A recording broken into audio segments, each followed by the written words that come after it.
Hello everyone, welcome to BSc Pharmacy. I am Nikita Gupta and as we started our subject Social Pharmacy Unit 2 Chapter number 1. जैसे कि हमने start किया था हमारा subject social pharmacy, इसके अंदर हमारे टोटल 6 चैप्टर हैं, 6 यूनिट्स हैं जो हमको डिस्कस करनी है। फर्स्ट यूनिट हमने कंप्लीट कर लिए जिसके अंदर हमने बेसिक चीज़ें सोशल फार्मेसी के अंदर देखी कि क्या रोल है फार्मासिस्ट का, पब्लिक हेल्थ केयर कैसे होता है, प्राइवेट हेल्थ केयर सिस्टम कैसे चलता है, कौन कौन सी पॉलिसीज है, उसके अंदर उन्होंने किस किस एम को टारगेट किया है और हेल्थ से हम क्या समझते हैं, इन सब चीज़ों को हमने फर्स्ट यूनिट में डिस्कस कर लिया है। अब हम स्टार्ट कर रहे हैं सेकेंड यूनिट जहाँ पर हम सोशल फार्मेसी के और कुछ नए टॉपिक्स और नए एस्पेक्ट्स को स्टडी करेंगे। तो स्टार्ट करते हैं हमारा सेकेंड यूनिट का फर्स्ट चैप्टर जिसके अंदर हम देखेंगे कि डेमोग्राफी क्या होता है। सबसे पहला जो हमारा टॉपिक है इसके अंदर वो है डेमोग्राफी। डेमोग्राफी से क्या समझते हैं, देखो कि डेमोग्राफी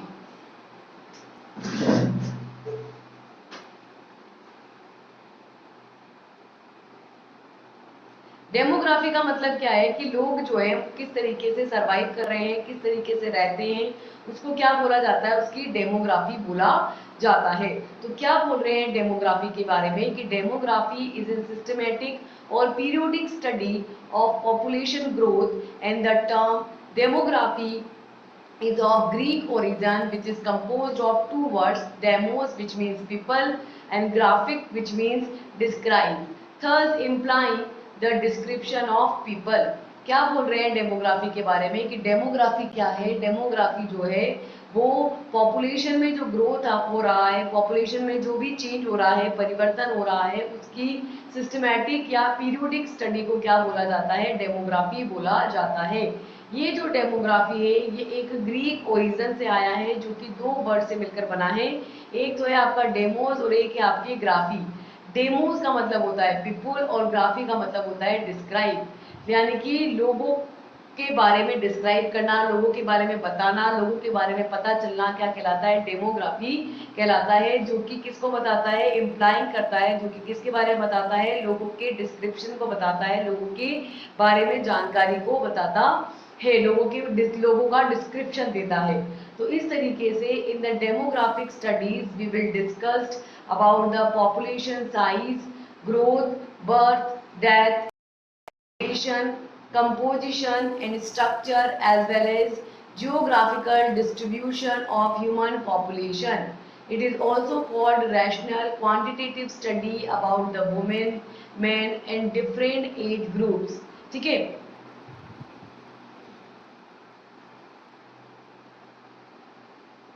तो डेमोग्राफिक स्टडीज के अंदर हम क्या स्टडी करते हैं, हम ये स्टडी करते हैं कि किस तरीके से पॉपुलेशन साइज जो है वो अफेक्ट करता है, पॉपुलेशन की साइज, पॉपुलेशन में कितनी ग्रोथ हो रही है, ग्रोथ किस किस वजह से हो सकती है। ठीक है कि या तो नए नए बर्थ हो जाए तो पॉपुलेशन बढ़ेगी, या नए लोग जो है वो क्या हो जाए, इमिग्रेट हो जाए यानी अंदर आ जाए, है ना, नए पॉपुलेशन में लोग आ जाएं, बर्थ हो जाए तो पॉपुलेशन बढ़ेगी। इसके अपोजिट अगर लोगों की डेथ हो जाए तो पॉपुलेशन कम हो जाएगी, या लोग माइग्रेट कर जाए तो भी पॉपुलेशन कम हो जाएगी। तो ये सारे जो फैक्टर्स हैं वो क्या करते हैं, पॉपुलेशन की साइज को अफेक्ट करते हैं, पॉपुलेशन के कंपोजिशन को अफेक्ट करते हैं, स्ट्रक्चर को अफेक्ट करते हैं, और साथ ही साथ जो ह्यूमन पॉपुलेशन है उस ह्यूमन पॉपुलेशन के जियोग्राफिकल डिस्ट्रीब्यूशन को भी अफेक्ट करते हैं। कि जो लोगों की पॉपुलेशन है, लोगों की जो पॉपुलेशन है यानी कि जितने लोग हैं वो किस तरीके के एरिया में ज़्यादा हैं और किस तरीके के एरिया में कम है, जो जोग्राफिकल डिस्ट्रीब्यूशन किस तरीके का है लोगों के अंदर, उसको ये बताते हैं।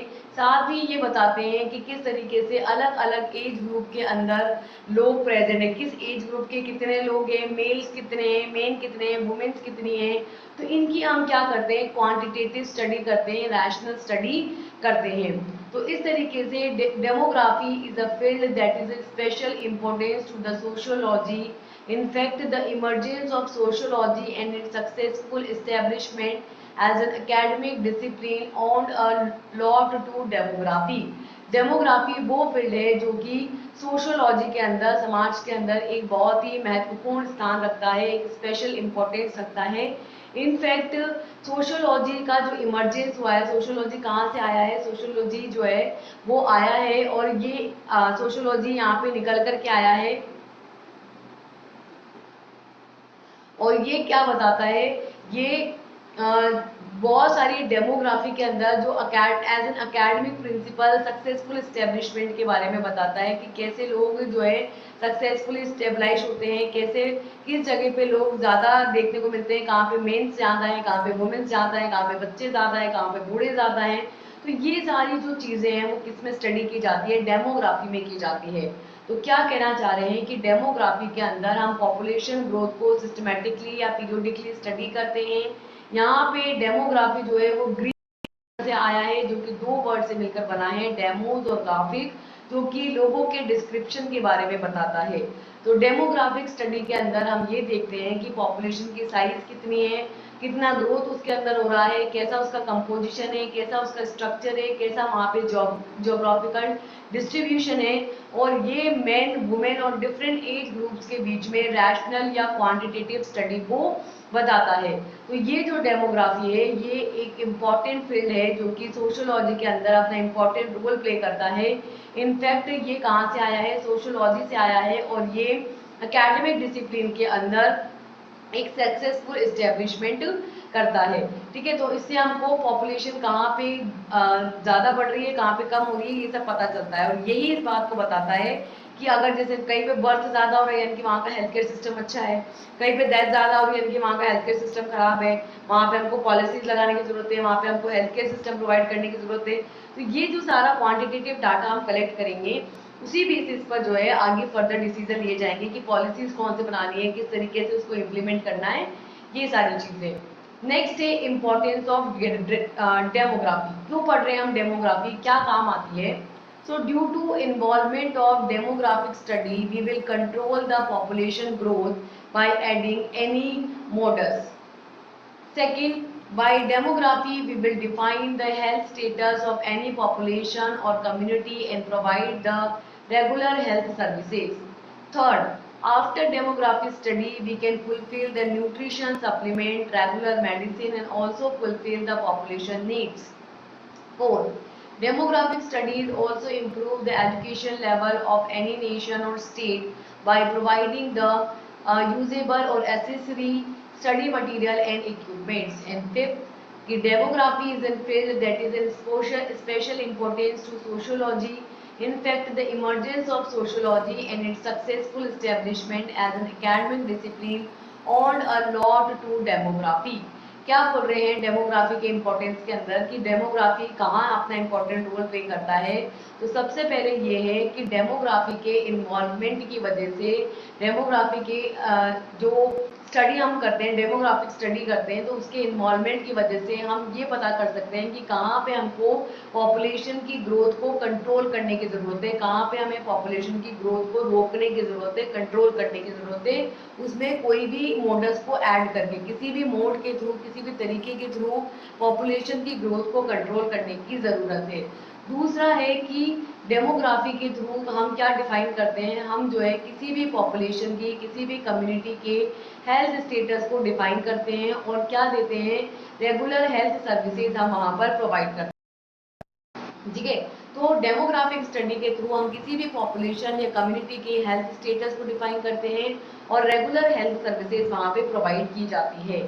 थर्ड है कि जब हम डेमोग्राफिक स्टडी करते हैं तो हम क्या फुलफिल करते हैं, हम उस जगह की, उस पॉपुलेशन की न्यूट्रिशनल डिमांड को, न्यूट्रिशनल सप्लीमेंट्स को फुलफिल करते हैं, वहाँ पे जो रेगुलर मेडिसिन की नीड है उसको फुलफिल करते हैं और पॉपुलेशन की, उस पॉपुलेशन की जो नीड्स हैं उसको फुलफिल करते हैं।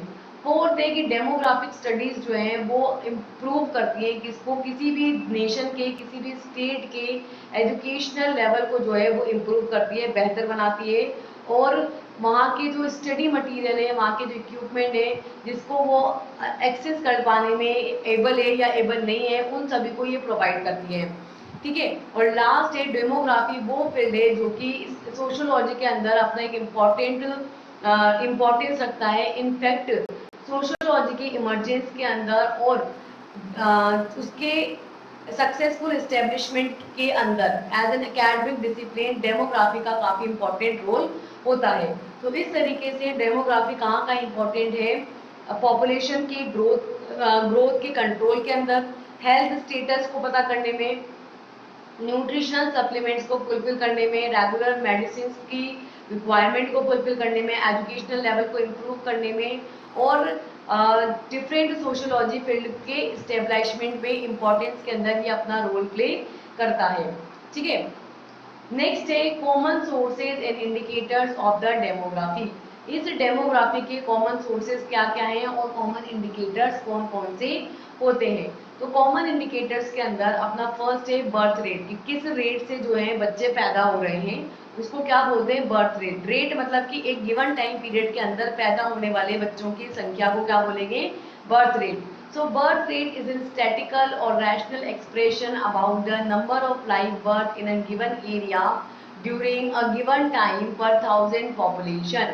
ठीक है, 1000 लोगों में एक गिवन टाइम ऑफ पीरियड के अंदर 1000 लोगों में कितने जो बच्चे हैं वो एक गिवन एरिया के अंदर जन्म ले रहे हैं, पैदा हो रहे हैं, जन्म ले रहे हैं, लाइव बर्थ जिंदा पैदा हो रहे हैं, उसके स्टैटिकल या रैशनल एक्सप्रेशन को, उसके न्यूमेरिकल एक्सप्रेशन को क्या बोला जाता है, बर्थ रेट बोला जाता है। सेकेंड है डेथ रेट। डेथ रेट का क्या मतलब है, death rate is a statistical और rational expression about the number of death in an given area during a given time per 1000। Death rate का क्या मतलब है, डेथ रेट वो स्टैटिकल या रैशनल डाटा है जिसके थ्रू एक गिवन एरिया के अंदर एक गिवन टाइम ऑफ पीरियड के अंदर 1000 लोगों में की जो है डेथ होती है उसको क्या बोला जाता है, उसकी डेथ रेट से कंसिडर किया जाता है। थर्ड है आपके माइग्रेशन रेट, कि कितने लोग माइग्रेट हो रहे हैं। माइग्रेट में दोनों होते हैं कि या तो कहीं बाहर से यहाँ हमारे उस गिवन एरिया के अंदर आते हैं या फिर हमारे गिवन एरिया के अंदर से बाहर चले जाते हैं, दोनों ही माइग्रेशन है। तो उस माइग्रेशन की रेट कितनी है, रेट में अगेन एक गिवन एरिया, गिवन टाइम और एक पर्टिकुलर पॉपुलेशन के अंदर। So due to the migration of people, it indicates the demographical changes in the population and affect the rational presentation. It is affected by the two ways. First is immigration and second is the immigration. The immigration is the process of relocalization in which the people replace our residential place by another place, and second is the immigration in which the immigration is also the process of relocation in which the people comes from their residential area and live another developed or suitable area। ठीक है, तो migration rate का क्या मतलब है कि लोग जो है वो माइग्रेट करते हैं, उसकी वजह से भी किसी पर्टिकुलर एरिया की पॉपुलेशन या तो बढ़ जाती है या कम हो जाती है। तो इसकी वजह से पॉपुलेशन के अंदर डेमोग्राफिकल चेंजेस देखने को मिलते हैं और ये रैशनल प्रेजेंटेशन को अफेक्ट करते हैं। ये दो तरीके से अफेक्ट होते हैं, ई माइग्रेशन के थ्रू और इम माइग्रेशन के थ्रू। ई मतलब एग्जिट, एग्जिट मतलब कि बाहर चले जाना। तो ई माइग्रेशन जो प्रोसेस है उसको रीलोकलाइजेशन का प्रोसेस है, जिसके अंदर जो लोग हैं वो उनके रेसिडेंशियल प्लेस से किसी दूसरे प्लेस पर चले जाते हैं। और इम माइग्रेशन का मतलब है, इन मतलब अंदर, तो इम माइग्रेशन का वो प्रोसेस है, ये रीलोकलाइजेशन का वो प्रोसेस है जिसके अंदर लोग जो है के रेसिडेंशियल एरिया के अंदर आ जाते हैं, यानी कि किसी बाहर के एरिया से, किसी सुटेबल एरिया से या किसी डेवलप्ड एरिया में जहाँ वो रह रहे होते हैं वहां से उनके रेसिडेंशियल एरिया से, जिस एरिया की हम बात करें उसके अंदर आ जाते हैं, तो उसको बोलते हैं इमाइग्रेशन। फोर्थ है आपके फर्टिलिटी रेट। फर्टिलिटी रेट का क्या मतलब है, fertility rate refers to the number of live birth per 1000 women in the child bearing age group usually taken to be 15 to 49 years. It also refers as a total number of live birth that a hypothetical woman would have if she lived through a reproductive age group and had the average number of babies in each segment of this age group as determined by the age specific fertility rate for that area। ठीक है, fertility rate का क्या मतलब है, fertility rate का मतलब है कि कितनी वुमेन्स वहां पे फर्टाइल कंडीशन में है, यानी कि वो बच्चे पैदा कर सकने में सक्षम है। तो फर्टिलिटी रेट का मतलब है कि कितने नंबर ऑफ लाइव बर्थ जो है पर बर्थ में, मतलब कि जितने टोटल बर्थ होते हैं उसके अंदर से जो जिंदा ठीक है, पर 1000 वुमेन्स के अंदर 1000 औरतें लेंगी, वो कितने जिंदा बच्चा पैदा कर पा रही हैं, ठीक है, किस एज ग्रुप के अंदर, उनकी जो फर्टिलिटी रेट है, औरतों की फर्टिलिटी रेट, फीमेल्स की फर्टिलिटी रेट कितनी होती है, 15 से 49 ईयर्स। तो 15 एज से लेकर के जब से उनका मेंस्ट्रुएशन स्टार्ट होता है तब तक जब तक उनका मीनोपॉज हो जाता है, मतलब मेंस्ट्रुएशन खत्म होता है 49 की 50 की एज में, तो उस एज पीरियड के अंदर जब वो फर्टाइल कंडीशन में होती है, जब वो रिप्रोडक्शन करने में कैपेबल होती है, चाइल्ड प्रोड्यूस करने में कैपेबल होती है, तो उन 1000 औरतों को हम लेंगे और देखेंगे कि वो 1000 औरतें उस टाइम पीरियड के अंदर कितने लाइव बर्थ जो है वो प्रोड्यूस कर सकती हैं। तो इस तरीके से इसको ऐसे बताया जा सकता है कि total number of live birth, total कितने लाइव बर्थ एक औरत वहां पे, एक और नहीं 1000 औरतें, 1000 औरतों में कितनी लाइव बर्थ वो प्रोड्यूस कर सकती है। एक हाइपोथेटिकल वुमेन इफ शी, अगर वो अपने पूरे रिप्रोडक्टिव एज के अंदर कंटिन्यूसली रिप्रोडक्शन करती रहे, कंटिन्यूसली बच्चे पैदा करती रहे, कंटिन्यूसली 15 से 49 ईयर्स की एज में अगर वो कंटिन्यूसली बच्चे पैदा करे एक औरत, तो उस केस के अंदर 1000 औरतें जो हैं वो कितने टोटल नंबर ऑफ बर्थ जो है वहां पे प्रोड्यूस कर सकती है, उसको उसकी फर्टिलिटी रेट बोला जाता है। तो इस सेगमेंट में इस एज ग्रुप के थ्रू जितने number of average babies produce होंगे, ठीक है, उसको यहाँ पे लिया जाएगा और उस एरिया के अंदर स्पेसिफिक फर्टिलिटी रेट वहाँ पे डिटरमाइन की जाएगी कि किस एरिया के अंदर फर्टिलिटी रेट ज़्यादा है। फर्टिलिटी रेट ज़्यादा है मतलब कि उस एरिया की औरतें इस पर्टिकुलर टाइम ऑफ पीरियड के अंदर ज़्यादा बच्चे पैदा कर रही हैं, ठीक है, तो उसको उसकी फर्टिलिटी रेट बोलेंगे। फिफ्थ है इन्फेंट मोर्टिलिटी रेट, यानी इन्फेंट की मोर्टिलिटी यानी मृत्यु दर, कि कितने इन्फेंट की मृत्यु हो रही है। So this is the number of death of babies before the age of 1 year per 1000 live birth। 1000 बच्चे अगर पैदा हो रहे हैं, जन्म मतलब जिंदा बच्चे पैदा हुए, जब पैदा हुए थे तब जिंदा थे, लेकिन जब वो इन्फेंट वाली स्टेज में है तब तक कितने जो है वो मर जाते हैं, कितनों की डेथ हो जाती है, उसको बोलते हैं इन्फेंट मोर्टिलिटी रेट, यानी कि नवजात शिशु की मृत्यु दर। जबकि वो पैदा कैसे होते हैं, जिंदा होते हैं। तो 1000 हमने जिंदा बच्चे लिए, उनमें से देखा कि कितने बेबीज थे जो 1 ईयर के एज पीरियड के अंदर मर जाते हैं। सेकेंड है मटरनल मोर्टिलिटी रेट। मटरनल का मतलब होता है माता जो बच्चे पैदा कर रही है। तो मटरनल मोर्टिलिटी रेट का मतलब है number of womens who died in child birth per lakh live birth. अगर 1000 जिंदा बच्चे पैदा होते हैं तो उनके अंदर कितनी वुमेन्स हैं जो पर जिनकी डेथ हो जाती है, ठीक है, मतलब बच्चे पैदा करने का जो प्रोसेस है, जब लेबर का टाइम आता है तो उस टाइम पे कितनी वुमेन्स है जिनकी डेथ हो जाती है लेबर के टाइम पे, बच्चे पैदा करने के टाइम पे, उसको यहाँ पे मैटरनल मोर्टिलिटी रेट से काउंट किया जाता है। नेक्स्ट है हमारे सेक्स रेशियो, कि मेल फीमेल का जो रेशियो है उसको सेक्स रेशियो बोला जाता है।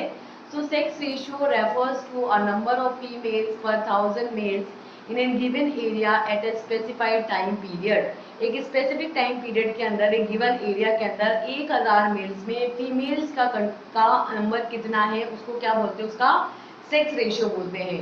और लास्ट है आपके एज।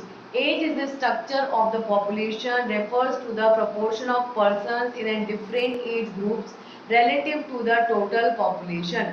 टोटल पॉपुलेशन के रिलेटिव में, कि टोटल पॉपुलेशन के अंदर अलग अलग एज ग्रुप के कितने कितने पर्सन प्रेजेंट है, कि टोटल पॉपुलेशन ये है, इसके अंदर मेल्स इतने हैं, फीमेल्स इतनी है, बच्चे इतने हैं, इन सबका जो ये स्ट्रक्चर है एज स्ट्रक्चर, उसको यहाँ पे डेमोग्राफी के इंडिकेटर्स के फॉर्म में यूज किया जाता है।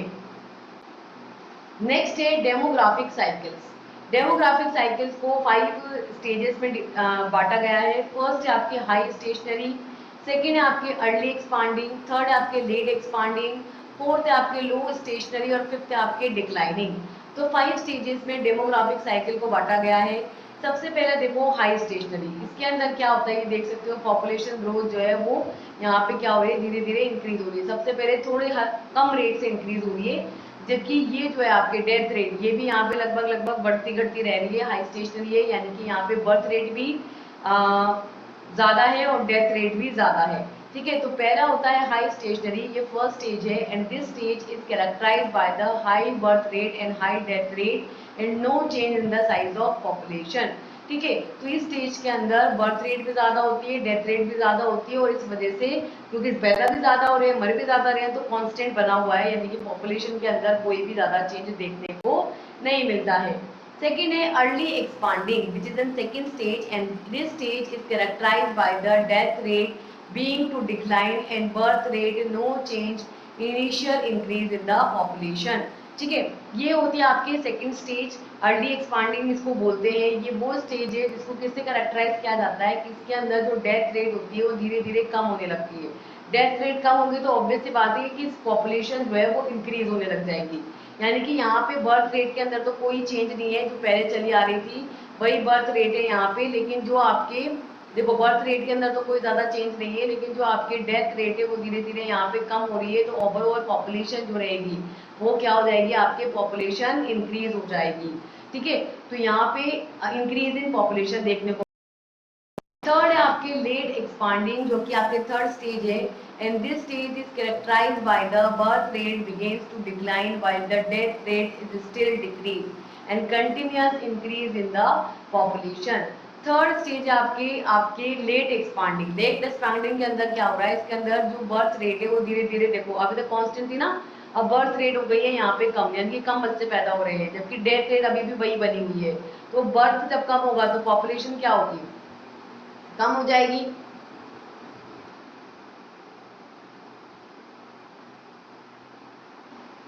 और डेथ रेट सेम रेट से चल रही है, मतलब जिस रेट से पहले चल रही थी उसी रेट से चल रही है, तो इसकी वजह से क्या होगा, पॉपुलेशन में इंक्रीज होगा, मतलब बच्चों की संख्या कम होगी, कम पैदा होंगे, लेकिन एट द सेम टाइम मर भी तो ज्यादा रहे हैं, मर ज्यादा रहे हैं, बच्चों की संख्या भी कम ही पैदा हो रही है, लेकिन फिर भी पॉपुलेशन में ओवरऑल इंक्रीज देखने को मिलता है। तो ये वो स्टेज है जिसके अंदर बर्थ रेट जो है वो डिक्लाइन होती है, जबकि रेट जो डेथ रेट है वो डिक्रीज होने लगती है। बर्थ रेट कम हो रही है और डेथ रेट भी कम हो रही है, लेकिन डेथ रेट जो है वो बर्थ रेट धीरे धीरे डिक्लाइन हो रही है, धीरे धीरे कम हो रही है, जबकि डेथ रेट जो है अभी डिक्रीज कंडीशन में है, बहुत ही कम है डेथ रेट, तो उसकी वजह से पॉपुलेशन में क्या देखने को मिल रहा है, इंक्रीज देखने को मिल रहा है। फोर्थ आपके लो स्टेशनरी और fourth stage, and this stage is characterized by the low birth rate and low death rate and stability in the population। Fourth जो आपकी स्टेज है उसको लो स्टेशनरी फेज बोला जाता है। इस स्टेज के अंदर बर्थ रेट तो रहेगी आपकी कम, कम बच्चे पैदा होंगे और कम ही मरेंगे, है ना, डेथ भी कम होगी, ना ज्यादा बच्चे पैदा हो रहे हैं ना ज्यादा लोग मर रहे हैं, तो उसकी वजह से पॉपुलेशन में क्या आ जाएगी, एक स्टेबिलिटी आ जाएगी। और फिफ्थ है डिक्लाइन स्टेज, जिसको फिफ्थ स्टेज बोला जाता है, and this stage is characterized by the birth rate is lower than the death rate. यहाँ पे क्या होगा, बर्थ रेट जो है वो डेथ रेट से कम होगी, यानी कि लोग मर रहे हैं लेकिन बर्थ और भी कम हो रहे हैं, तो उसकी वजह से पॉपुलेशन बहुत ही कम हो जाएगी, तो इसकी वजह से डिक्रीज इन पॉपुलेशन देखने को मिलेगा। ठीक है, तो ये देख सकते हो आप कि डेथ रेट इस तरीके से कम हो रही है, बर्थ रेट भी यहाँ पे कम हो रही है, तो यहाँ पे डिक्लाइनिंग स्टेज देखने को मिलती है। क्लियर है, ग्राफ भी समझ में आ गया।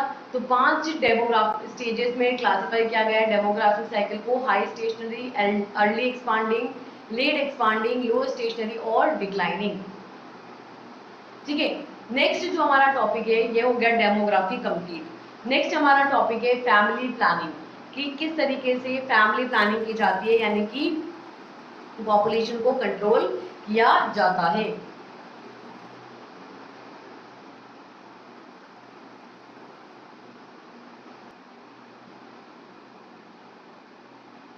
फैमिली प्लानिंग से क्या समझते हैं, देखो तो अगर हम इसको डिफाइन करें तो कहेंगे कि family planning is in practice to controlling the number of children one has and maintain the interval between their birth, particularly by means of contraception and voluntary sterilization. According to the WHO in 1971, it is described as a way of thinking and living that is adopted voluntarily upon the basis of knowledge, attitude, and responsible decisions by individuals and couples in order to promote the health and welfare of the family group and thus contribute effectively to the social development of the country। ठीक है, क्या बोल रहे हैं family planning क्या है, family planning जो है बेसिकली एक प्रैक्टिस है जिसके थ्रू लोग क्या कर रहे हैं कि नंबर ऑफ चिल्ड्रंस को कंट्रोल कर रहे हैं फैमिली के अंदर, कि कितने बच्चे घर में होने चाहिए उसको ये कंट्रोल कर रहे हैं, और बच्चों के बीच में, दो बच्चों के बीच में जो टाइम इंटरवल है उसको भी मेंटेन कर, ठीक है, इसके through by using the contraceptive methods और अलग अलग वॉलेंटरली स्टरलाइजेशन मेथड्स को यूज करके। तो WHO ने वर्ल्ड हेल्थ ऑर्गेनाइजेशन के अकॉर्डिंग 1971 के अंदर इन्होंने ऐसा कहा कि फैमिली प्लानिंग जो है वो क्या है, वो एक तरीका है सोचने का, एक तरीका है, रहने का एक तरीका है, जो कि वॉलेंटरली अडॉप्ट किया जाना चाहिए, कि लोग खुद से जो है अडॉप्ट करें, खुद ही जो है फैमिली प्लानिंग के बारे में सोचें कि भाई हमको बच्चे जो है वो कम करने चाहिए, दो बच्चे ये अच्छे वाला कॉन्सेप्ट पे फॉलो करना चाहिए, और उन दोनों बच्चों के बीच में भी एक पर्टिकुलर एज पीरियड होना चाहिए उनकी हेल्दी लाइफ के लिए और उनकी स्ट्रेस फ्री लाइफ के लिए, ठीक है। तो लोग वॉलेंटरली उनकी नॉलेज के बेसिस पर, उनके एटीट्यूड्स के बेसिस पर और एक रिस्पॉन्सिबल डिसीजन मेकिंग एबिलिटीज के बेसिस पर हर एक पर्सन, या हम कह सकते हैं कि एक कपल ये डिसाइड करेगा कि उनको किस तरीके से क्या करना है, फैमिली के लिए अच्छी हेल्थ और वेलफेयर को प्रमोट करना है, और इसके लिए इफेक्टिव तरीके से कंट्री के सोशल डेवलपमेंट पे काम करना है। क्योंकि अगर पॉपुलेशन कम होगी तो ऑब्वियस सी बात है, इसको ऐसे समझो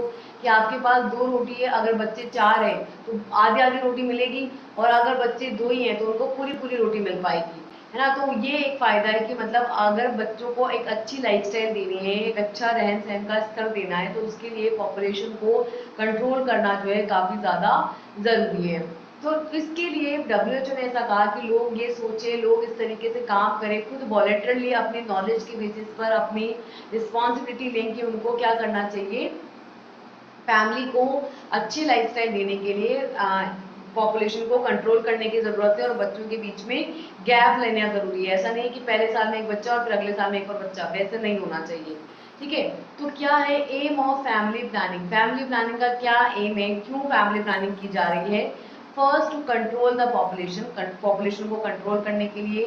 second, improve the health, that is physical, mental and social health, health को बेहतर बनाने के लिए। कौन सी health? Physical health, mental health और सोशल वेलबींग में जो उसकी हेल्थ है उसको बेहतर बनाने के लिए, उसको इम्प्रूव करने के लिए फैमिली प्लानिंग की जा रही है। थर्ड है reduce the hunger and poverty, भूख को, क्योंकि लोग, अगर मैंने वही कहा ना कि दो रोटी है, चार बच्चे तो आधी आधी खा पाएंगे, उनका पेट नहीं भरेगा। तो भूख, जो भूखमरी है, जो गरीबी है, उसको कम करने के लिए।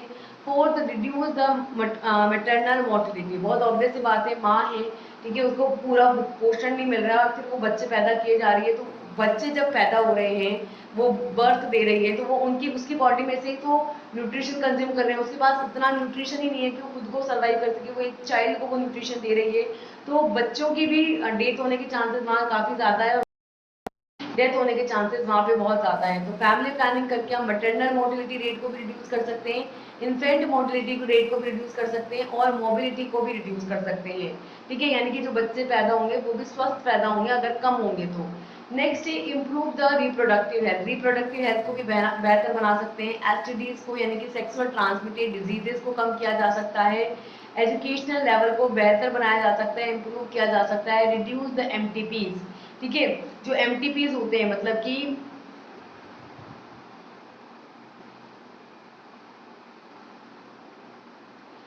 कि जो अबोर्शंस होते हैं ना,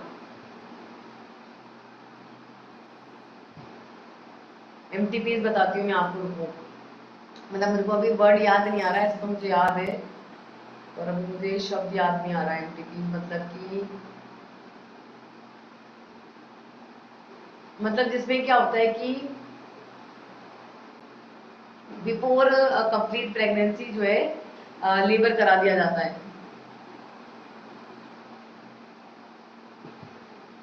मतलब भ्रूण हत्या के टाइप होता है ये। हाँ, medical termination of pregnancy, MTP, medical termination of pregnancy बोलते हैं इसको। तो एमटीपी को रिड्यूस करना मतलब कि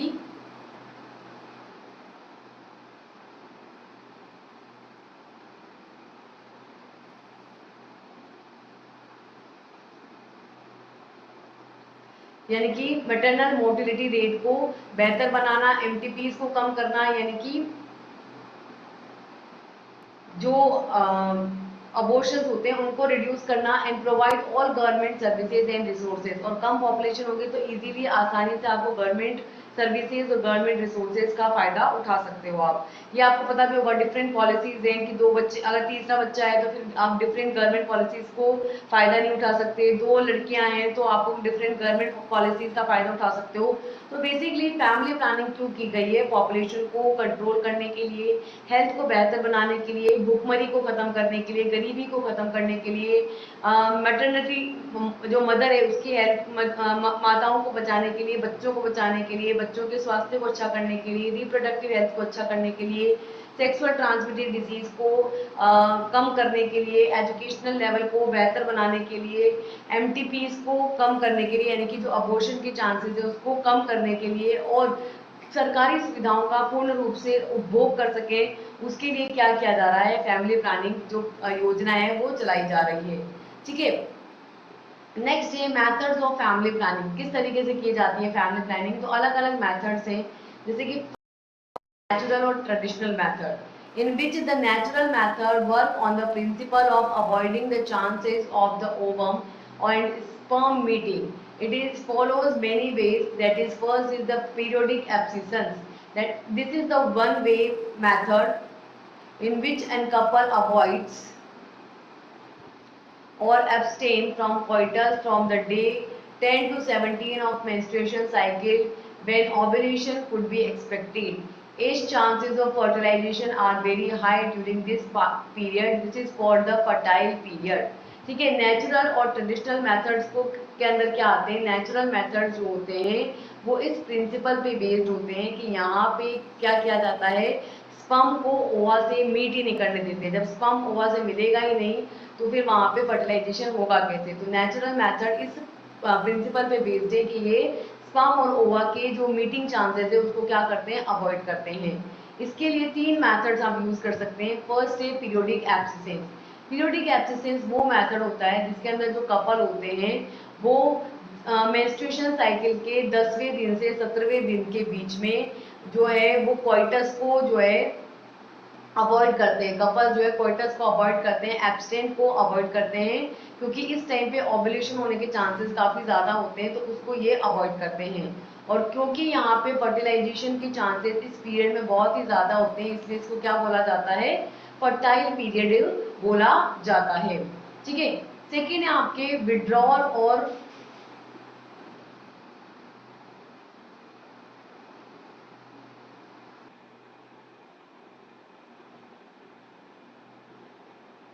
नेक्स्ट सेकेंड है अपने विड्रॉल और कोइटस इरप्शन। इसके अंदर क्या किया जाएगा? इसके अंदर it is the another method in which the male partner withdraws his penis from the vagina just before the ejaculation so as to avoid insemination। ठीक है, तो यहाँ पे क्या करता है जो मेल पार्टनर रहता है ना, वो क्या करता है? ये दूसरा मेथड है जिसके अंदर जो मेल पार्टनर रहता है वो जस्ट इजैकुलेशन से जस्ट पहले, इंसेमिनेशन को अवॉइड करने के लिए जस्ट पहले वजाइना से क्या करता है? पेनिस को विड्रॉल कर लेता है, पेनिस को बाहर निकाल लेता है।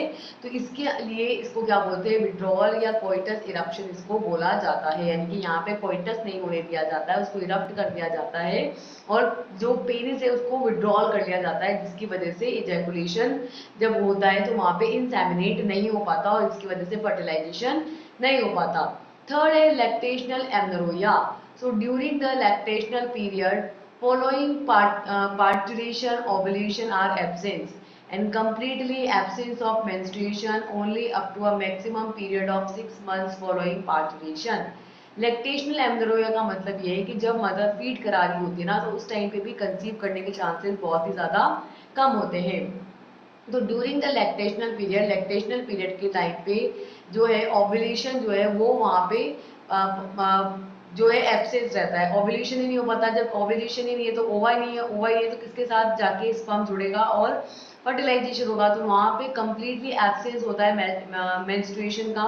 वो टाइम जब बिल्कुल भी मेंस्ट्रुएशन नहीं होता उस टाइम पे लगभग कई बार मतलब सबका वेरी करता है, पर लगभग एक लेके चलते हैं कि पार्चुरेशन के बाद में, यानी कि जब लेबर हो गया है, चाइल्ड बर्थ हो गया है, उसके बाद जो पार्चुरेशन होता है उसके लगभग 6 महीने के, मैक्सिमम 6 महीने के पीरियड तक, जब तक मेंस्ट्रुएशन स्टार्ट नहीं होते, तब तक जो है ओव्यूलेशन जो है वहाँ पे नहीं होता और ओवा ही प्रोड्यूस नहीं होता, इस वजह से फर्दर वहाँ पे प्रेगनेंसी कंसीव होने के चांसेस भी नहीं होते हैं।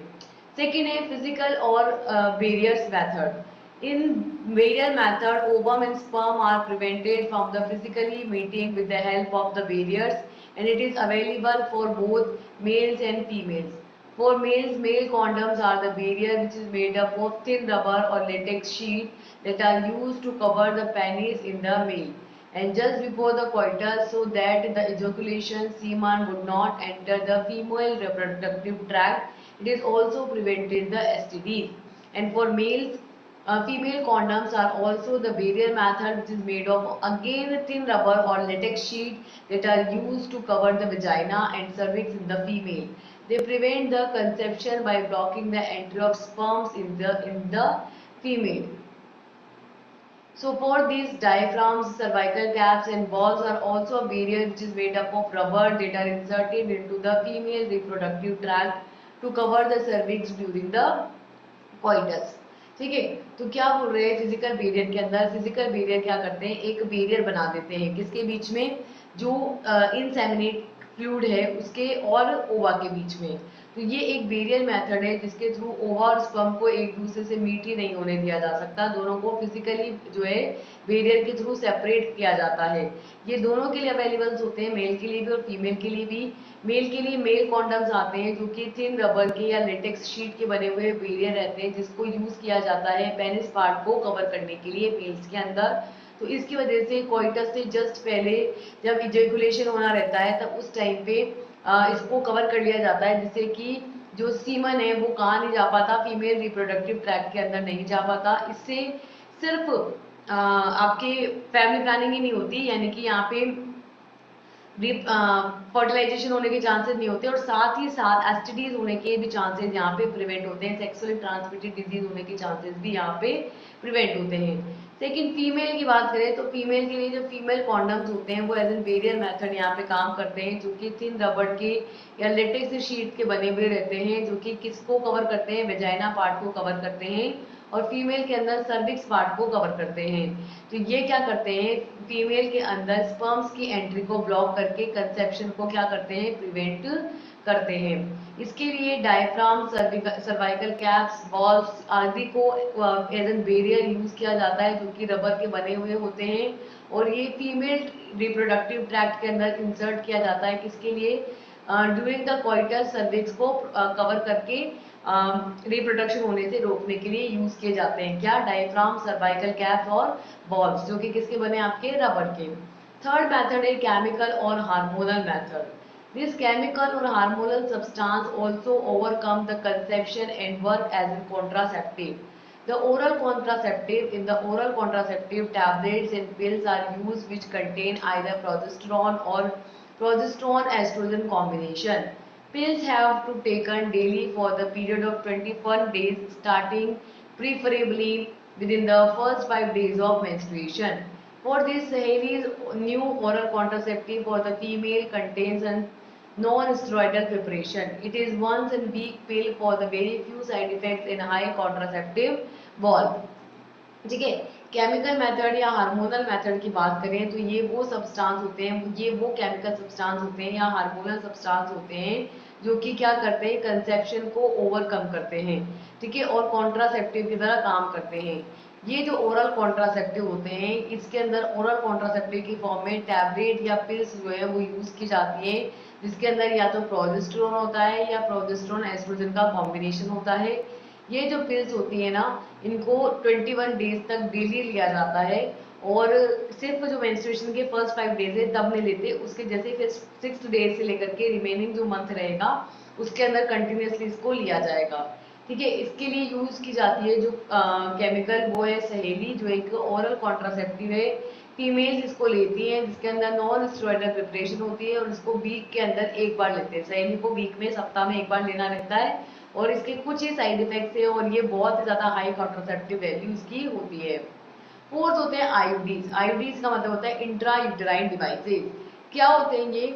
These intrauterine devices are the most effective and popular method are inserted by the doctors or expert nurses in the uterus to the vagina.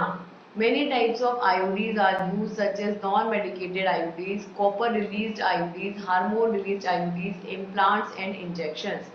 Non-medicated के एग्जाम्पल है लिप्स लूप, कॉपर के हैं copper T, copper 7, Multiload 375, hormone releasing के हैं pro pro प्रोक्स्टासर्ट LNG 20, implants और injections के हैं कि प्रोस्टाजेंस alone or in combination with the estrogen can also be used by the female as an injections or implants under the skin. Their effective period are much longer. IUDs की बात करें, intra uterine devices की बात करें तो ये काफ़ी ज़्यादा इफेक्टिव और काफ़ी ज़्यादा पॉपुलर मेथड है, ठीक है, जो कि डॉक्टर्स के थ्रू या एक्सपर्ट नर्सेज के थ्रू जो है एंटर किया जाता है बॉडी के अंदर, कहाँ पे, यूट्रस के अंदर, वजाइना के थ्रू यूट्रस में एंटर किया जाता है। अलग अलग टाइप के आईयूडीज होते हैं, जैसे कि नॉन मेडिकेटेड जिसमें कोई मेडिसिनल सब्सटेंस नहीं होता, जैसे कि लिप्स लूप, कॉपर रिलीजिंग जो कि कंटिन्यूसली कॉपर आयन को रिलीज करते रहते हैं, जो कि इनिबिटरी होता है, हार्मोन जो स्पर्म्स की मोटिलिटी को रिड्यूस करता है, इसके लिए यूज किया जाता है कॉपर टी, कॉपर सी और मल्टीलोड 375।